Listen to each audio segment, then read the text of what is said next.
ओम शांति। ओम शांति। ओम शांति। प्रजापिता ब्रह्म कुमारी ईश्वरीय विश्वविद्यालय के सभी भाई बहनों ने त्रिमूर्ति शिव जयंती जन्म दिवस कहो, उनका अवतरण दिवस कहो, उनकी इस धरती पर आने का दिवस कहो, उस दिवस को हम शिव जयंती के रूप में भारत की कोने कोने में, देश के अलग अलग प्रांतों में, विश्व के कोने कोने में हम ईश्वरीय विश्वविद्यालय के अनोखी तरीके से उसका जयंती का हम आचरण करते हैं। परमात्मा शिव को सत्यम शिवम सुंदरम भी कहते हैं। परमपिता परमात्मा वो सत्य भी है, वो शिव है, वो सुंदर भी है। अनेक महात्माओं का, धर्मपिताओं का, देवताओं का जयंती भी हम लोग इस देश में समय प्रति समय आचरण करते आए, अभी भी आचरण करते हैं।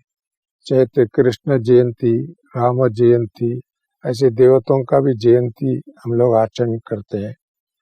और साथ साथ में अनेक महान पुरुष इस धरती पर अवतरित हुए, वह आए हैं। जैसे उनके बुद्ध जयंती, महावीर जयंती, गुरु नानक जयंती, ऐसे अनेक धर्म स्थापकों का जयंती भी हम आचरण करते हैं। साथ साथ में रिसेंटली जैसे गांधी जयंती, अनेक महानायकों का भी जयंती भी हम लोग आचरण करते हैं। परंतु इन सभी जयंती से अलग जयंती है, अनोखा जयंती है, एक बहुत श्रेष्ठ जयंती है। परमात्मा को हम कहते हैं सत्यम शिवम सुंदरम। परमात्मा निराकार होने के कारण, ज्योति स्वरूप होने के कारण और अजल, अयोनिज, अभोग, अशरीरी, अव्यक्त कहा जाता है। क्योंकि परमात्मा का कोई मातृ के गर्भ में प्रवेश करके बच्चा बन करके जन्म नहीं लेते हैं, परंतु इसका जन्मदिन को एक अवतरण दिवस कहते हैं। अवतरित हुआ करके हम लोग आचरण करते हैं, क्योंकि उस सृष्टि में जितने भी मनुष्य आत्मा इस समय में है, उन सभी आत्माओं का पिता, इसी कारण से उनको परम पिता कहते हैं। और साथ साथ में परमात्मा को परम शिक्षक भी कहते हैं, क्योंकि परमात्मा ने इस धरती पर अवतरित इसके लिए होता है। मनुष्य आत्माएं अपने स्वधर्म को भूल जाता है, स्वदेश को भूल जाता है, स्वकर्तव्य को भूल जाता है, स्वधर्म को भूल जाता है। इन सभी बातों को पहचान देने के लिए उनका हम कहाँ से आए, क्या कैसे थे, हमारा जीवन का उद्देश्य क्या, इन सारी बातों को वास्तविक सत्य स्वरूपों को दर्शाने के लिए, सिखाने के लिए परमात्मा इस धरती पर अवतरित होता है। इसको अवतार कहा जाता है। और इसी कारण से परमात्मा को परम शिक्षक भी कहते हैं। साथ साथ में परमात्मा को परम सद्गुरु भी कहते हैं, क्योंकि सद्गुरु वो है हम सबको सद्गति देने वाला, श्रेष्ठ बनाने वाला, पवित्र बनाने वाला, शुद्ध बनाने वाला और देवता बनाने वाला, फरिश्ता बनाने वाला, इसको परम सद्गुरु भी कहते हैं। भले और भी अनेक संबंधों से हमको याद कहते हैं परम पिता को, परंतु हम ये विशेष, ये तीन संबंध हम सभी मनुष्यात्मा को विशेष संबंध है। फिर भी लोग तो परमात्मा को अपनी साथी भी बनाता है और अपना संगाती भी बनाते हैं, और अपना एक पवित्र रिश्ता इनके साथ है। इसके लिए वो पवित्र रिश्ता को हम लोगों को समझना, समझाना, और उस रिश्ते से हम सबको एक परमात्मा का, एक पिता के नाते से उसका वर्षा, अर्थात सुख, शांति, पवित्रता और सर्व दैवी गुणों का स्रोत परमात्मा होने के कारण वो दैवी गुणों का वर्षा हमको मिलता है। साथ साथ में शक्ति मिलता है, वो ज्ञान की शक्ति, गुणों की शक्ति, आत्मिक शक्ति, ये शक्ति मिलता है। इसके लिए परमात्मा से हम शक्ति भी मांगते हैं और उन शक्तियों को देने की विधि है। परमात्मा परमधाम निवासी होने के नाते परमधाम से हम सबको साक्षात्कार करा के वह ऊपर से वो नहीं देता है, परंतु क्योंकि मनुष्य आत्मा है, जनन मरण चक्र में आता है, सत्य त्रेता द्वापर कलयुग में आते हैं और आकर के साकार सृष्टि में हम निवास करते हैं। ऐसे साकार सृष्टि में रहने वाले हम आत्माओं को अशरीरी बनाना, अव्यक्त बनाना, निराकारी बनाना, निर्विकारी बनाना, देवता बनाना, ये सभी बनाने का कर्तव्य जो शिव बाबा करते हैं। इसके लिए हम इसको बाबा भी शब्द हम यूज करते हैं, परंतु वो शिव बाबा इस धरती पर आकर के हम बच्चों को, मीठे बच्चे, सिकिलदे बच्चे, नूरे बच्चे, हीरे रतन और देवताओं के रूप धारण करने के लिए जो आवश्यक ज्ञान चाहिए, त्रिकालदर्शी बनाता है, त्रिनेत्री बनाता है, अर्थात आत्मिक नेत्र को खुलता है, त्रिकालदर्शी बनाता है, इस सृष्टि का आदि मध्य अंत का ज्ञान देता है और उस ज्ञान के आधार से हमारे जीवन को पवित्रीकरण करने का और शुद्धिकरण करने का, देहाभिमान से भूलने का और देह धर्मों को भूलने का, ये सभी सिखा करके हम सबको अपने वापस अपने घर, शांति धाम, निर्वाण धाम, निराकारी दुनिया, आत्मलोक जिसको कहते हैं, ऐसे त्रिलोकीनाथ परमात्मा होने के कारण तीनों लोकों का ज्ञान दे करके हम बच्चों को तीसरा नेत्र खोल करके हम बच्चों को परमधाम निवासी बनाता है, साथ ले जाता है। इसके लिए उसको मुक्ति दाता भी कहते हैं, जीवन मुक्ति दाता, अर्थात आत्मा शरीर छोड़ करके अपने वतन में, अपने घर में, अपने बाप के साथ परमधाम जाना, इसको मुक्ति धाम भी कहते हैं, मुक्ति धाम। ऐसे तो वैसे तो दुनिया में भी लोग शरीर छोड़ते तो संस्कार करने का स्थान को भी मुक्ति धाम नाम से पुकारते हैं, परंतु वो तो एक अलग विषय है। परंतु बाबा ने मुक्ति भी देता है, जीवन मुक्ति। जीवन में आत्मा जीव में अर्थात शरीर में रहते हुए बंधन मुक्त, विकर्मों से मुक्त, पाप से मुक्त, अनेक प्रकार के संकटों से मुक्त, सदा जीवन को एक देवता के रूप में, संपन्न के रूप में, श्रेष्ठ आत्मा बन करके हमको जीवन जीने की कला सिखाता है। इसके लिए जीवन मुक्ति भी कहा जाता है। ऐसे जीवन मुक्त देने वाला अथवा सर्व पापों से मुक्त करने वाला मनुष्य जानते हुए अनजानते हुए प्रकृति का वश होकर के और पर्यावरण की बातों में व कल्चर का वश होकर के अज्ञान हो जाता है। उसके कारण से उनके जीवन में दुख है, भय है, पाप से मुक्त करके उसको कहा जाता है पाप कटेश्वर, दुख हरता सुख करता।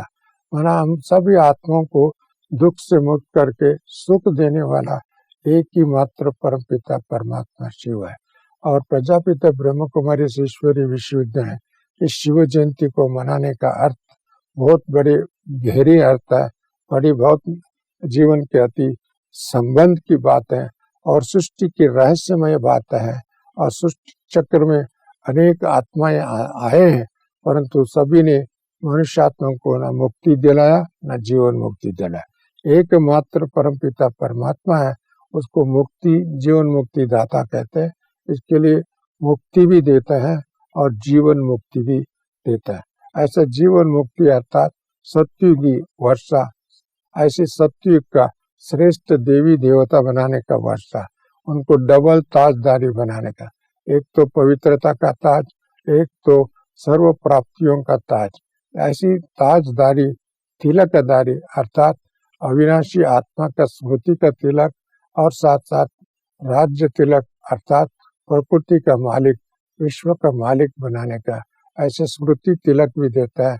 ऐसे स्मृति दिलाने वाले परमात्मा का याद करना, उनका महिमा गायन करना, उनकी सत्य परिचय हम समाज को देना, क्योंकि मनुष्य आत्मा है, जनन मरण में आकर के अपने आप को भी भूल गया, अपने देश को भी भूल गया, अपने स्वधर्म को भी भूल गया, स्व कर्तव्य को भी भूल गया, अनेक प्रकार का पाप कर्म करते आए हैं और इसके लिए इन पापों से और गर्भ जेल से वह ये सृष्टि का एक जेल बना दिया, अर्थात दुख परतंत्र अतंत्र जीवन जीने का व्यवस्था हो गया। ऐसी समय पर पाप कटेश्वर परमात्मा इस धरा पर आकर के हम बच्चों को पाप से मुक्त करके सर्व आत्माओं को वापस अपना घर अर्थात परंधाम में ले जाने का विधि रच करके उस विधि में हम सबको जोड़ करके हम सबको वापस ले जाने के कर्तव्य करते हैं। इसके लिए परमात्मा को हम याद करना अर्थात उनका जयंती का सेलिब्रेट करना, उस जयंती का रहस्य को हम अपने आप को भी पहचानना, अन्य आत्माओं को भी देना, और ये हमारा कर्तव्य बनता है, हमारा रेस्पेक्ट भी है, हमारा वास्तव धर्म भी है। इसके लिए ऐसी कर्तव्य करने के लिए हम प्रजापिता ब्रह्म कुमारी ईश्वरी विश्वविद्यालय शिव जयंती को, शिव अवतरण का दिवस को और सारी देश में विश्व में मनाते 85th शिव जयंती महोत्सव हम कहते हैं। क्यों 85th? माना परमपिता परमात्मा ने इन साकार दुनिया में एक मानव तन में प्रवेश करता है। जिस तन में प्रवेश करता है शिव बाबा, उनका तन का नाम रखता है प्रजापिता ब्रह्मा, आदिदेव, आदिदेव आदिनाथ, जिसके नाम से हम पुकारते हैं। क्योंकि परमात्मा को कहा जाता है रचयिता। ब्रह्मा के माध्यम द्वारा नया सृष्टि का रचना रचता है।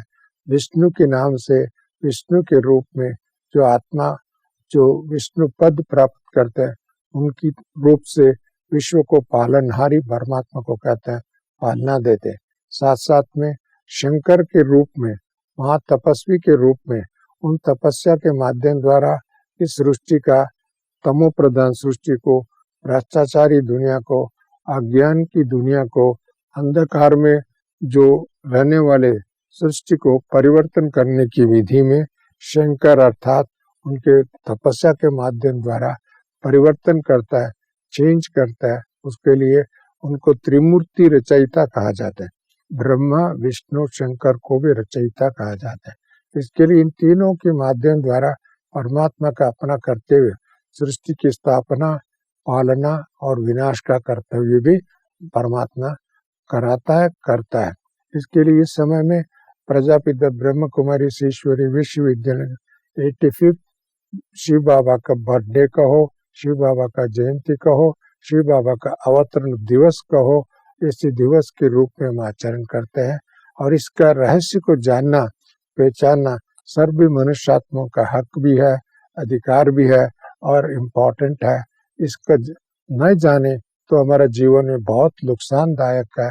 वह अपने अज्ञान में रहना पड़ता है और अंधकार में रहना पड़ता है और हमारा भविष्य को उज्जवल नहीं बना सकता है। इसके लिए ईश्वरीय विश्वविद्यालय प्रति मानव आत्मा को अपने पिता का वर्षा क्या है और शक्ति क्या है, ज्ञान क्या है समझने से अपने आप को जीवन में एक पवित्र आत्मा, दिव्य आत्मा और श्रेष्ठ आत्मा, एक संपन्न आत्मा और खुशी से भरपूर आत्मा, ऐसी देवी देवताओं का वर्षा प्राप्त करने की अवसर है। क्योंकि वो वर्षा के लिए ये जयंती मनाना अर्थात जानना, पहचानना और उनको वर्षा लेना। इसके लिए हम इस जयंती को सारी देश में, विश्व के कोने कोने में हम जयंती आचरण करते हैं। मुझे विश्वास है जो भी भाई बहने इस जयंती को अपने आप को आचरण करने में जोड़ते हैं, वह इसमें अपने हाथ बढ़ाते हैं, वह इसका शिक्षा प्राप्त करते हैं। परमात्मा आकर के हमको योग सिखाता है, जिसको हम राजयोग कहते हैं, अर्थात आत्मा अपनी कर्मेंद्रियों के ऊपर राजा और प्रकृति के ऊपर राजा, विश्व के राजा, ऐसा राज का रहस्य भी परमात्मा हम सिखाता है। और अनेक जन्मों तक वैसे बाबा कहा जाता है 21 जन्मों की वर्षा देते हैं, अर्थात सूर्यवंशी, चंद्रवंशी देवता कुल में आने का भी वर्षा बाबा देता है। साथ साथ में द्वापर युग से कैसे देवी देवताओं का मंदिर बनाते हैं, पूजा करते हैं। परमात्मा का मंदिर सारी भारत के कोने कोने हम 12 लिंग के रूप में, चाहे सोमनाथ हो, अमरनाथ हो, विश्वनाथ हो, बद्रीनाथ हो, ऐसे अनेक नामों से द्वादश लिंग का प्रतिष्ठान करके हम द्वापर युग के आदि से लेकर के अब तक देश के कोने कोने में मंदिर बना के हम उसका पूजा करते हैं, पठन करते हैं, स्तोत्र के रूप में गायन करते हैं। इसका गायन इसके लिए करते हैं, परमात्मा ने आकर के परम कर्तव्य, श्रेष्ठ कर्तव्य जो परमात्मा के कर्तव्य जो किया था उसका यादगार है ये सभी मंदिर है। हम इस मंदिर में हम केवल पूजा पाठ ही नहीं है, उसका रहस्य को जानते हैं। इसके लिए परमात्मा इस समय में हम सबको एक सार घर्पित शिक्षा दिया, पवित्र बनो, योगी बनो। पवित्रता ही सुख शांति का जननी। आत्माभिमानी बनो, परमात्मा प्रभु का अर्थात परम पिता को याद करो। उसको ही याद करने का विधि को ही कहते हैं सहज राजयोग, क्योंकि इससे राजों से भी राजा, विश्व की राजा बन सकते हैं, देवता बन। और साथ साथ में परमात्मा मुझे याद करो कहते हैं। हम इसके लिए मीठे बाबा, प्यारे बाबा और पवित्र बाबा को याद करते हैं। और ऐसे बाबा को याद करने का विधि को योग कहते हैं। सभी परमात्मा को याद करे और उसको गुणगान करे और उनका चरित्र को विश्व में सबको दर्शाए। ऐसे करने वालों को हम नमन करते हैं, वंदन करते हैं, ओम शांति करते हैं। ओम शांति, ओम शांति, ओम शांति।